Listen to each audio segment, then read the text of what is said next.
Alors, c'est quoi Imperium et Outuab? Et Outi na le fait que ceux qui totalent bien, Bambo Kangonyo Soubazol la démocratie, Bazako s'inspirer na période de droit romain, au moins droit, les alliés, et les membres très. Pour préparer ce qu'on devrait faire. Pas d'impérium, l'armée prend l'armée comme ça. L'armée va prendre faire un coup d'état pour te donner à toi le pouvoir alimentaire. Quelqu'un qui prend son risque, il vient venir, toi tu es chez toi, et puis il te donne le pouvoir. Ça ne se fait jamais dans l'histoire du monde. Moi, ce que je voudrais dire ici, c'est qu'en fait, le Congo aujourd'hui a pris conscience que c'est son destin. Les 100 prochaines années, je vous le dis, sont en train de se jouer maintenant. Autrement dit, aujourd'hui, la vérité des urnes, c'est cette leadership. Et comme je dis, il y a leadership et leadership. Il y a le leadership de la mangeoire, voilà, ceux qui sont là pour manger. Et il y a des hommes et des femmes qui sont debout, comme a été Papa Simon Kimbangu. C'est ça. Il n'a pas cherché à manger.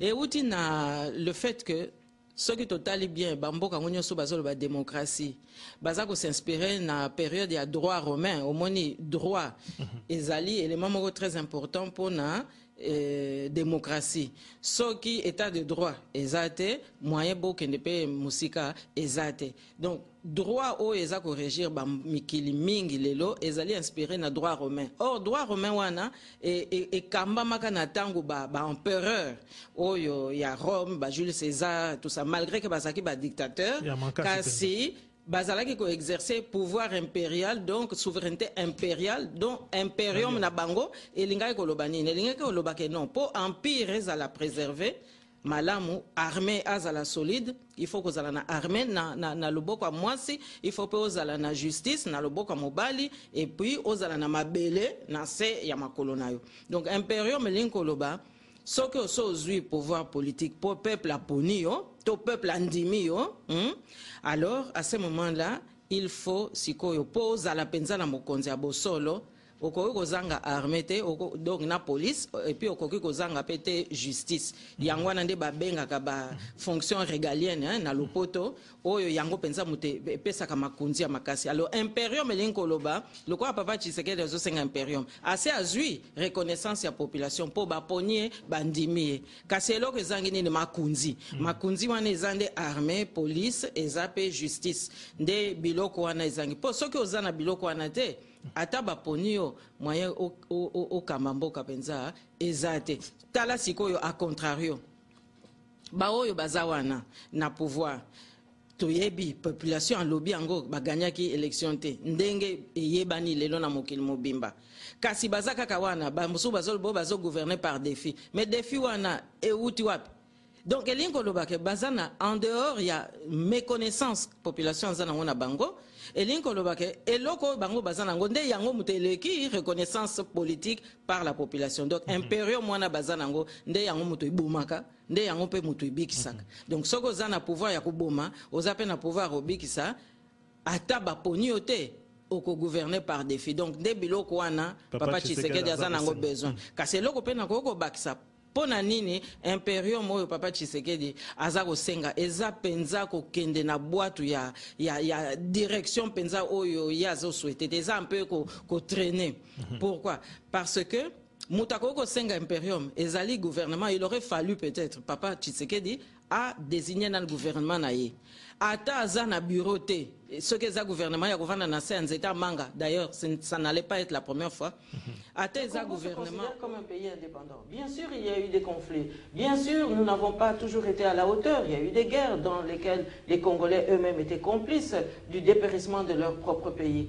Mais à partir du moment où il y a eu des règles du jeu et que le peuple congolais accepte d'aller aux élections, accepte de jouer le jeu, qu'est-ce qu'on constate? Il y a de nouveau une ambiguïté de Belgique. Comme en 60, il y a l'anathème qui est jeté sur un des acteurs politiques. j'ose le dire aujourd'hui. Pourquoi est-ce que M. Tshisekedi, dont tout le monde sait qu'il a gagné les élections, on n'accepte pas? Parce que, on se dit, mais avec M. Tshisekedi, ce ne sera pas facile de travailler. Avec M. Tshisekedi, ça va être difficile. Avec M. Tshisekedi, ce sera compliqué.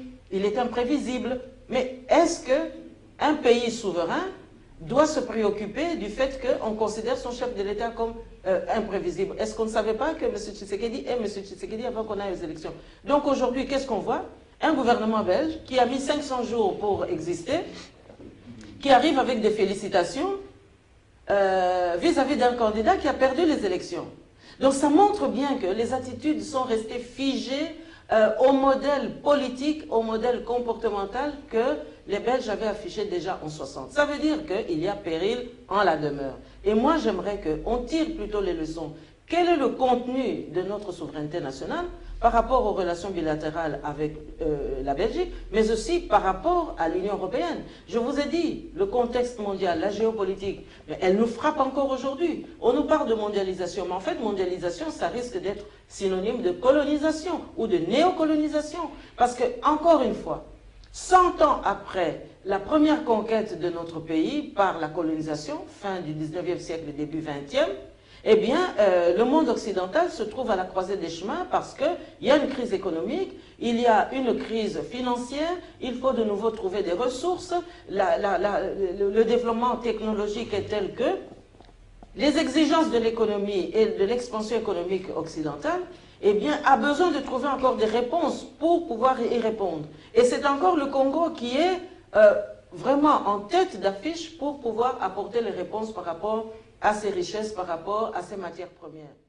Moi, ce que je voudrais dire ici, c'est qu'en fait, le Congo aujourd'hui a pris conscience que c'est son destin. Les 100 prochaines années, je vous le dis, sont en train de se jouer maintenant. Autrement dit, aujourd'hui, la vérité des urnes, c'est cette vérité-là qui va conditionner la vie de nos enfants et de nos petits-enfants. Donc ce n'est pas une mince affaire. Et là, j'aimerais vraiment ici encourager le peuple congolais à rester courageux, à rester conquérant, à rester vraiment déterminé, volontariste, parce qu'en fait, nous ne défendons plus notre vie. Nous défendons en fait l'avenir de nos enfants. Et donc, il va falloir que, une fois pour toutes, on puisse définir réellement le sens des relations que nous voulons avec la... Sur le leadership, et comme je dis, il y a leadership et leadership. Il y a les leaderships de la mangeoire, voilà, ceux qui sont là pour manger. Et il y a des hommes et des femmes qui sont debout, comme a été Papa Simon Kimbangu. C'est ça. Il n'a pas cherché à manger. Il s'est mis debout, il a tout pris sur lui-même. C'est ça qu'on appelle le leadership. Et aujourd'hui, ces enfants qui étaient là, qui ont d'ailleurs l'âge, arrière, petits-enfants, c'est son nom. Il y a le leadership de Lumumba. Absolument. Aujourd'hui, des enfants qui étaient là, qui ont l'âge de ces petits-enfants, se souviennent de son nom-là. Nous avons de noms dont nous ne devons pas oublier la valeur. C'est la base de la réflexion des socles de la nation. Exactement, c'est le socle de notre leadership. Absolument. Un peuple sans mémoire, c'est un peuple mort. Nous avons une mémoire, nous avons des noms, nous avons des personnes que d'autres Africains et d'autres ressortissants du monde, du tiers-monde, un peuple sans mémoire, c'est comme une ville sans garnison. Exactement. Parce qu'on est gardé par la mémoire. On n'est pas gardé par les soldats. Exactement. Merci. Ça, c'est très bien. Ça, c'est très bien. Voilà. Pasteur, donc, est-ce que tu peux encore donner plus de précisions? Parce qu'il me semble que les frères sont très intéressés par rapport au leadership. Je pense que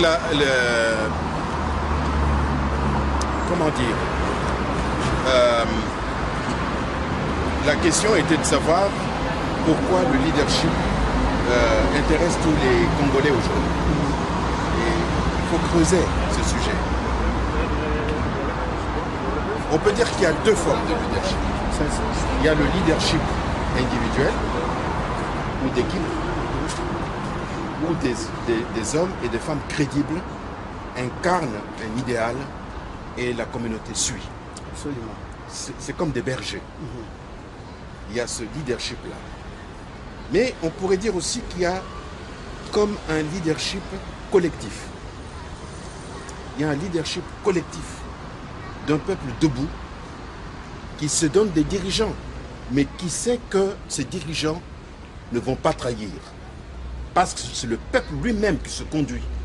Il a mis ceux-là devant comme ce que vous avez dit, des militaires qui montrent la direction. Mais l'essentiel du chemin qui se fait est fait par le peuple.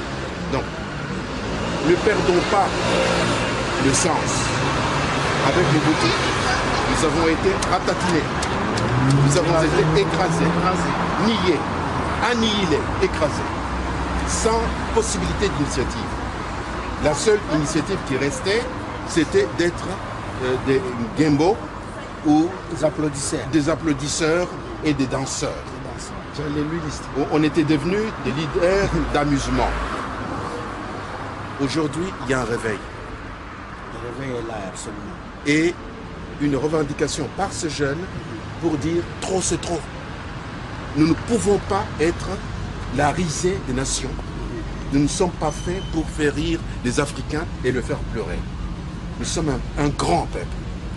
Nous sommes un très grand peuple. C'est le temps des hommes et des femmes libres. Et qui prennent leur initiative en main et qui savent que ça vient de là où émerge le soleil. Et justement, au niveau des églises, on fait un rapport entre le leadership et la théologie de libération, n'est-ce pas? Alors, vous voyez comment cette possibilité peut s'allier. Il y a beaucoup de choses qu'on entend aujourd'hui autour de la théologie de la libération. Mais la personne ne sait plus. C'est ça qu'on appelle la désorientation. Ce que nous appelons, nous, on est déboussolés. Nous avons de quoi être déboussolés. Parce que l'affaire ne date pas de 50 ans. L'affaire remonte jusqu'au 15e siècle, pour ce qui nous concerne. Sauf que nous avons, nous, un devoir sacré. Papa Simon Kimbangu n'est pas mort pour rien. S'il a consenti à mourir, c'est parce qu'il savait que nous serions là. Le Mwamba n'est pas mort pour rien. S'il est mort et d'autres, c'est parce qu'il savait que nous serions là. Vous voyez cet homme de plus de 80 ans qui accepte de faire ce que vous lui avez fait faire. Est-ce que vous avez vu tous les marathons que Tshisekedi faisait? Est-ce qu'un homme de 80 ans peut faire ça même ici avec toutes les possibilités physiques, médicales que nous avons? Vous lui avez fait faire ça et je suis témoin. Je sais comment ça s'est passé. Je n'entrerai pas dans les détails. Il y a beaucoup de choses que je pourrais dire aussi. Donc, ne vous désorientez pas. Subjectivement, c'est tout ce que je peux vous dire. Ne vous désorientez pas, ne vous découragez pas. Regardez ce qui s'est passé avec l'Afrique du Sud. L'Afrique du Sud qui est aujourd'hui l'axe autour duquel nous tournons. Est-ce que vous vous rappelez du nom de Albert Lutuli? Est-ce que vous vous souvenez de Siboke? Il y a plein de noms de personnes qui sont certaines mortes à la prison. Mandela est encore vivant.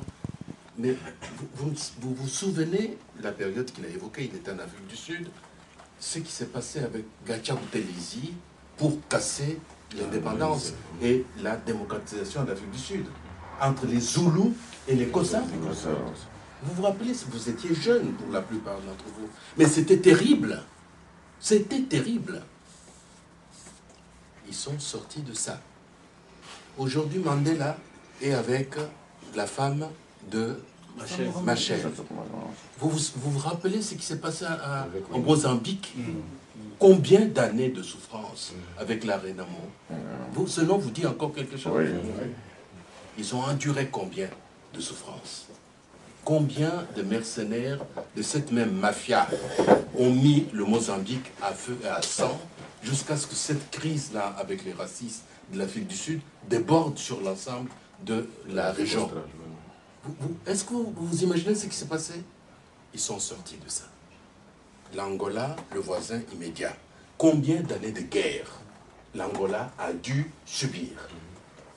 Ils sont aujourd'hui la plus grande puissance militaire de la région. Vous prenez Museveni qui a été évoqué. Vous vous souvenez de Idi Amin Dada? Vous savez tout ce que Idi Amin Dada a fait dans cette région-là. Qui pouvait penser que l'Ouganda serait ce que l'Ouganda est aujourd'hui? Est-ce que vous vous souvenez, vous ne perdez pas la mémoire objective de l'histoire? Parce que quand vous vous enfermez avec cette sorte de tropisme, où vous êtes que sur le Congo, vous perdez la mémoire du Congo même, et vous perdez le champ de vision sur ce qui se passe dans la région et dans le monde. On a parlé longuement de trahison. Mais toi qui parles de trahison, tu es là. Moi, je suis là. Tchakouli est là. Nous sommes tous là. Lansi Koko est là. Pourquoi on n'a pas trahi?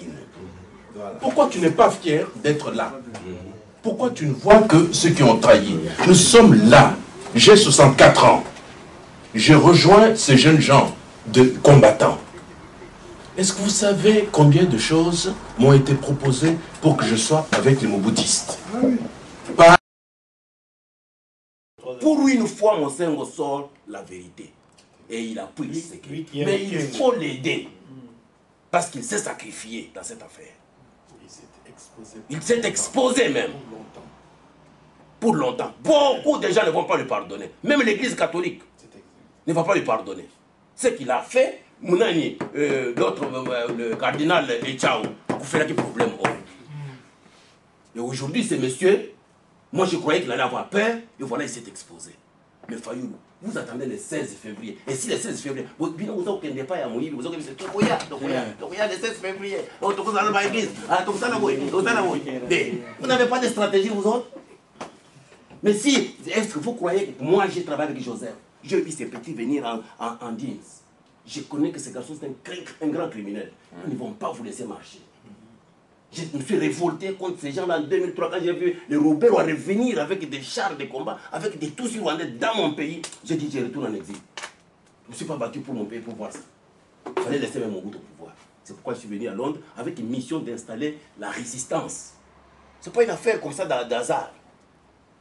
Pour le moment, mais il faut demander au moins pourquoi on a fait cette affaire. Il ne faut pas s'accrocher à quelque chose que vous ne comprenez pas. C'est trop dangereux cette affaire.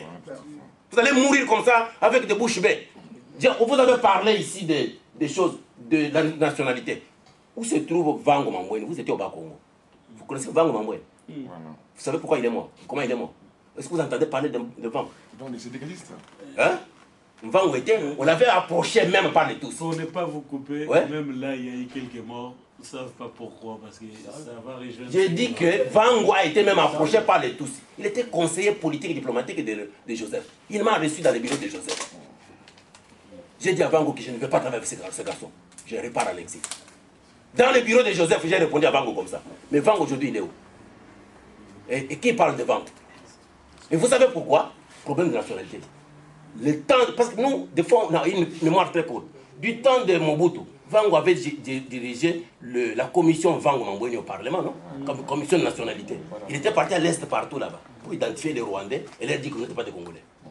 Et ces gens qui sont revenus après les Rouberois, les Bizima, tous, même Yerodia. Yerodia est dans la logique de ces gens-là. Parce que Yerodia a 5 nationalités. Oui, je sais. Thomas Kanza me l'a dit, il y a 5 nationalités. Je sais. Donc, tout le monde qui est étranger chez nous, ils sont rentrés dans cette logique-là, d'exploiter les Congolais, de les humilier et de les laisser dans cet état-là. De paralyser, donc suivre toute l'intelligence des Congolais. Même vous autres là, votre présence au Congo, c'est dangereux. C'est très dangereux. Tout ce qu'il nous faut, c'est que comment est-ce qu'on peut s'organiser pour casser cette logique? Parce que le Tutsi Power, c'est un laboratoire. Ils se sont réunis, ils ont pensé sur nous pendant un temps.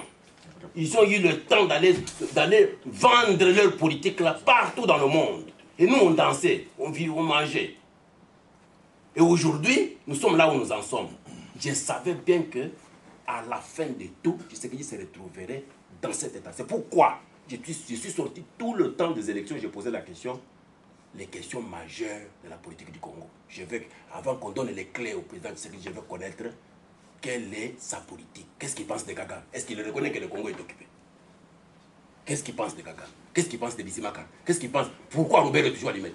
Depuis que j'ai posé ces questions, est-ce que Roubert passe encore alimenter? Il était alimenté chaque jour. Il faisait quoi? Il surveillait tout ça. La tête de Kagame, c'est Roubert. Ouais. La tête, l'intelligence de Kagame au Congo, c'est Roubert. Voilà. C'est la grande machine. J'étais avec le Parlement britannique, le ministère des Affaires étrangères britannique il y a 2 semaines. Je suis allé leur demander de peser de leur poids pour qu'ils arrêtent Bosco Tangana. Vous connaissez la réponse qu'on m'a donnée à la table? On m'a posé la question que M. Tchako de Bou venait pour dire qu'on arrête Bosco. On peut bien faire. Mais on laisse écouter la nana. On me pose cette question et je leur ai dit que c'est vous qui avez préparé la guerre. J'ai tous les documents. J'ai vu des généraux rwandais, les généraux des ministres de Kagame et tout ça, des premiers ministres de Kagame, et en Europe et aux États-Unis. Je suis allé le voir jusque là-bas. Tout ce qui était à la table au moment où madame, qui était ministre de la coopération, Clara Short, préparait la guerre en Ouganda. J'ai tous les documents.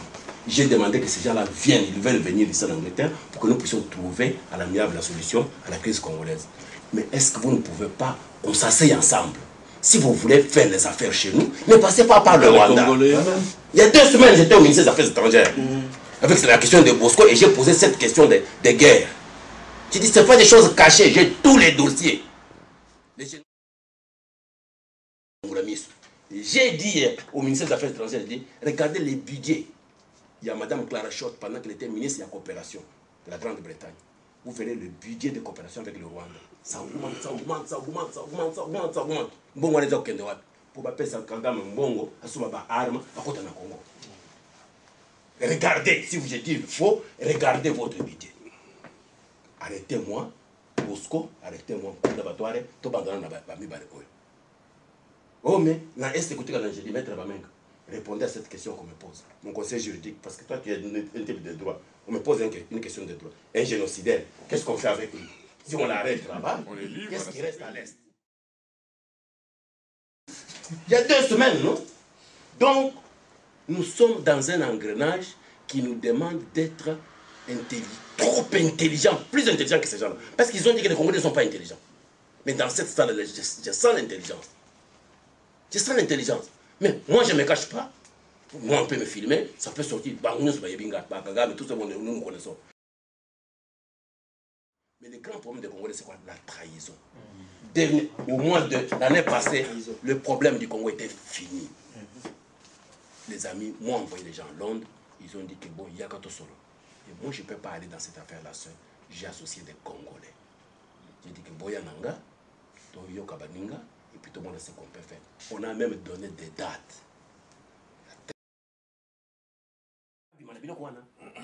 Pour te préparer, c'est ce qu'on devrait faire. Pour pas l'impérium, l'armée, on prend l'armée comme ça. L'armée va faire un coup d'état pour te donner à toi le pouvoir à l'humanité.